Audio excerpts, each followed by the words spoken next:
आप देख रहे हैं देश का number 1 Hindi news channel news 18 India और सजा है चर्चा का सबसे बड़ा शानदार मंच न्यूज 18 इंडिया चौपाल।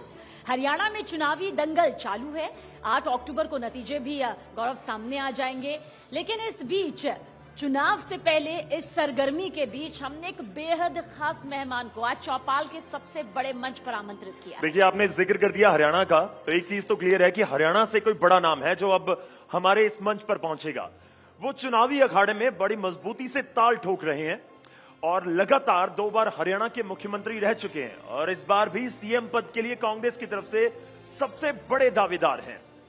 तो जोरदार तालियों के साथ स्वागत कीजिए हरियाणा की हुंकार पूर्व मुख्यमंत्री भूपेंद्र सिंह हुड्डा जी का, और उनसे बातचीत करेंगे किशोर अजवाणी की। हुड्डा जी, बहुत बहुत स्वागत है न्यूज 18 इंडिया के मंच के ऊपर आपका।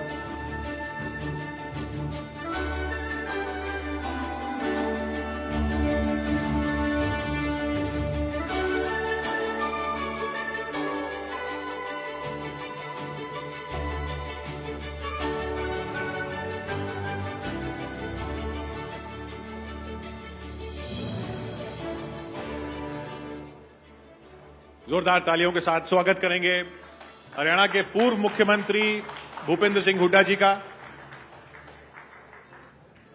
खेलों के लिए जाना जाता है हरियाणा, और बहुत कम लोग यहां जानते होंगे कि हुड्डा साहब वो खेल खेलते थे जिसके लिए हरियाणा नहीं जाना जाता है, वो है टेनिस।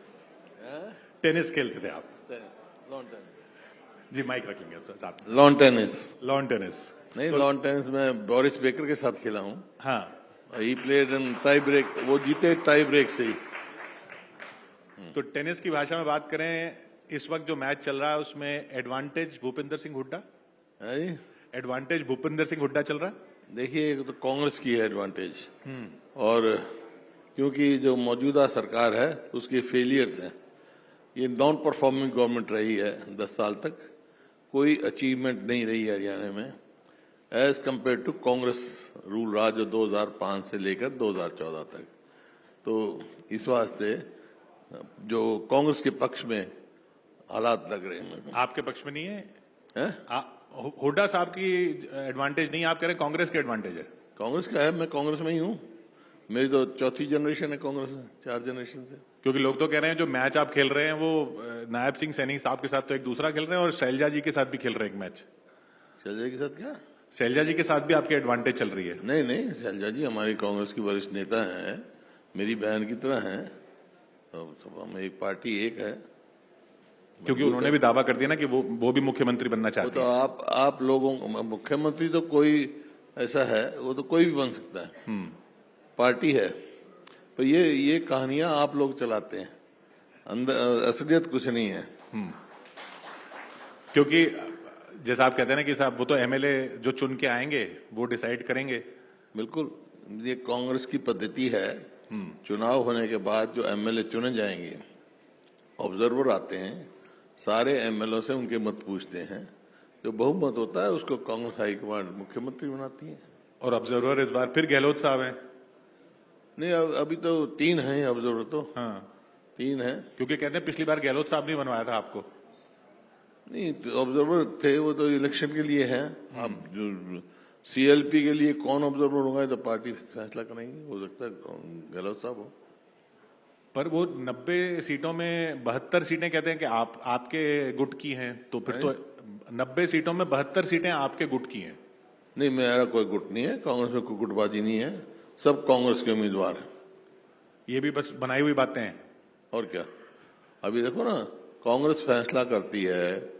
अब 2,500 एप्लीकेशन थी 90 सीटों के लिए, सबकी स्क्रूटनी हुई, सब स्क्रूटनी कमेटी बैठी, एक एक सीट डिस्कस की, तो कांग्रेस ने मेरिट पे डिसाइड किया। तो वो आप ये लगा लेते हैं ये गुट है, गुट क्या है, इसमें गुटबाजी कोई नहीं है। जो मेरिट पे थे, कांग्रेस ने जो बेहतर कैंडिडेट समझे वो मैदान में उतारे। क्योंकि हम तो सुनते हैं कि एक हुड्डा लाइन है और दूसरी खुड्डा लाइन है, उसमें सबको डाल दिया। नहीं नहीं, जब हर वर्ग को, जैसे 12 महिलाओं को दी हैं, 20 ओबीसी को दी हैं, इस प्रकार से युवाओं को दी हैं, 14 को हमने सब वर्गों को दिए हैं, जो ऑन मेरिट डिसाइड किया है। स्क्रूटनी कमेटी है, फिर इलेक्शन कमेटी में जाता है, फिर सब कमेटी बनी है, पूरा प्रोसेस लगता है। उधर दूसरी तरफ से सामने से भी उधर अनिल विज साहब ने कह दिया है वो भी मुख्यमंत्री के दावेदार हैं अगर वो जीतते हैं तो नायब सिंह सैनी से लड़ना आसान है या विज साहब के चेहरे से लड़ना आसान है या खट्टर साहब से आसान था? देखिए, चुनाव से कुछ समय पहले बीजेपी ने खट्टर साहब को बदला। क्यों बदला? क्योंकि नॉन परफॉर्मिंग गवर्नमेंट रही, 9.5 साल वो रहे, और उन्होंने समझा कि चेहरा बदल दें तो शायद जो एंटी इनकम्बेंसी है वो कम हो जाएगी। लेकिन ये चेहरे बदलते रहेंगे, लेकिन हरियाणा की जनता ने ये फैसला कर दिया इनको ही बदलेंगे। तो ये बताइए, अगर आपकी सरकार आ जाती है तो ये कहा जा रहा है ना, जैसे जहां जहां आपकी सरकार आई, कांग्रेस की सरकार आई, जैसे हिमाचल प्रदेश में भी वित्तीय हालत खराब है, जहां कर्नाटक में वित्तीय हालत खराब है, तो आपकी सरकार भी वही चीजें करेगी? ओल्ड पेंशन स्कीम आप भी लाएंगे यहाँ पे, हरियाणा में भी लाएंगे? देखिए, हाँ, ओपीएस हमने कहा है, ओपीएस लेके आएंगे। जब 2005 में पहले कांग्रेस की सरकार बन गई तो उस समय हम पंजाब से बहुत पीछे थे, लेकिन 14 में पंजाब से बहुत आगे चले गए। वित्तीय जो है वो क्या परफॉर्मेंस गवर्नमेंट की कैसी होती है उस पर डिपेंड करती है। तो पंजाब में भी तो आप ही की सरकार थी, वो उसने पीछे कर दिया, फिर इसका मतलब? नहीं, पंजाब में अकाली सरकार भी रही ना बीच में। पर ये बताइए, तो ओपीएस आने से वित्तीय हालत खराब नहीं हो जाएगी? जैसे हिमाचल में वो कह रहे हैं हम तनख्वाह नहीं दे रहे अभी मंत्रियों की। हिमाचल और हरियाणा में बहुत अंतर है। हरियाणा में बहुत स्कोप है और सारी बात सोच समझ के ही हमने फैसला किया था, क्योंकि पूरी कांग्रेस की पॉलिसी थी ये। राजस्थान में भी ये उन्होंने किया और जहां जहां कांग्रेस की सरकारें थी वहां ओपीएस लागू करने किए, क्योंकि ओपीएस जो ये हुआ वो उस समय भारतीय जनता पार्टी की सरकार थी केंद्र में, जब ये पेंशन स्कीम बनी, न्यू पेंशन स्कीम, उस समय में जो है हमने भी अडॉप्ट किया, मैं मुख्यमंत्री था। लेकिन बाद में तजर्बा ये हुआ ये कर्मचारियों के हित में नहीं है और ये कोई लाभदायक स्कीम नहीं है, तो इस वास्ते ओल्ड पेंशन स्कीम हम लगा करेंगे। न्यूज़ 18 इंडिया चौपाल, एक ऐसा मंच जहां जब जब बात निकलेगी तो सिर्फ दूर तक नहीं बल्कि दुनिया के कोने कोने में जाएगी, क्योंकि इस बार बात होगी भारत के वैश्विक महाशक्ति बनने के लक्ष्य पर। सरकार, समाज, सेलिब्रिटी और स्पोर्ट्स स्टार्स के साथ न्यूज़ 18 इंडिया चौपाल देखिए सिर्फ न्यूज़ 18 इंडिया पर।